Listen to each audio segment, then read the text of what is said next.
Now I'm going to be reading aloud some select reviews from DWRG related to Doctor Who and the Silurians, firstly from David Masters, 26th of the 5th, 97. This is one of my favourite Who stories, and one of the many examples that cast doubt on the recent school of thought that says Doctor Who works best in 4 episodes with only one companion. Stretched over its 7 episodes, the story still marches quite briskly to its conclusion.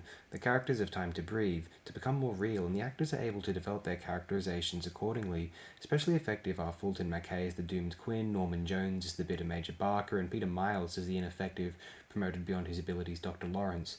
The regulars all get a good slice of the action too. The length also allows Hulke to expand the basic storyline, taking in the spread of the plague far more effectively than Terry Nation was to in Survivors from the London railway station. Oh, Survivors, I think that's referring to the initial Dalek serial. We know it as just called the Daleks. From the London railway station, and properly develop the conflict between the young and old Silurians. A 4-parter would have been forced to have the Silurians as totally hostile from day one, making them just enough a nasty bunch of lizards, rather than a genuinely popular foe that a later producer would mistakenly resurrect. And we'll read out also this review from Jen Kokowski, 20th of the 1st, 98. As opposed to the Troughton/Pertwee regeneration storyline, Doctor Who and the Silurians offers a compelling sci-fi conflict worthy of classic Who. In the latter years of the program, when silliness dominated most plots, Silurians capitalized on the use of mysterious camera shots, foreshadowing, an array of conflicting motives among the main characters. The result is a storyline where there are neither clear villains nor absolute innocent victims.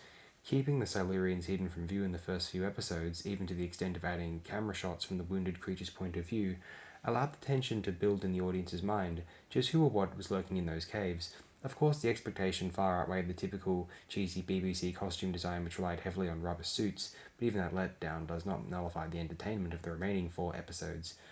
Germ warfare, military might versus diplomacy, the petty jealousies and weaknesses of the research scientists, and the internal struggle between old and young Silurian producing an intriguing storyline to the end. Indeed, this was an episode that I could not quite forget.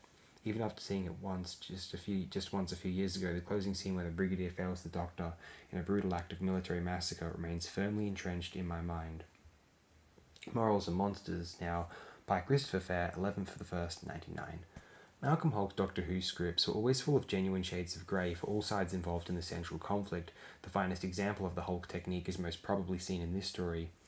Doctor Who and the Silurians shines in virtually every aspect. Firstly, the performances of the main guest cast are fantastic. Peter Miles' Dr. Lawrence is a great character, a man whom the audience perceives as a villain, but is given a believable motivation for doing so.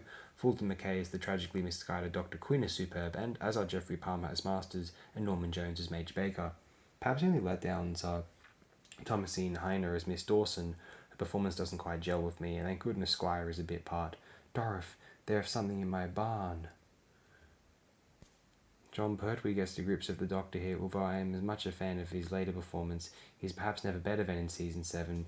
His impatience at the narrow-minded view of both humans and Silurians, and his ultimately fruitless attempts to play mediator between the two are great. Carol and John is perhaps weaker here than in the other adventures of the season, but Liz is just as formidable as the Doctor in this story, using the Doctor's nurse to synthesize an antidote to the Silurian virus. Nicholas Courtney is at the height of his powers as the Brigadier as well, the military man as always, but here blessed with the ability to think constructively, and he comes across as just being just as skilled as the Doctor in his own craft.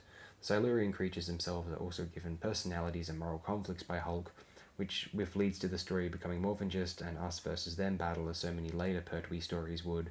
They are strikingly designed, with their red third eye tools being particularly memorable, although I don't know whether I agree with the silly head shaking that goes on whenever they are activated.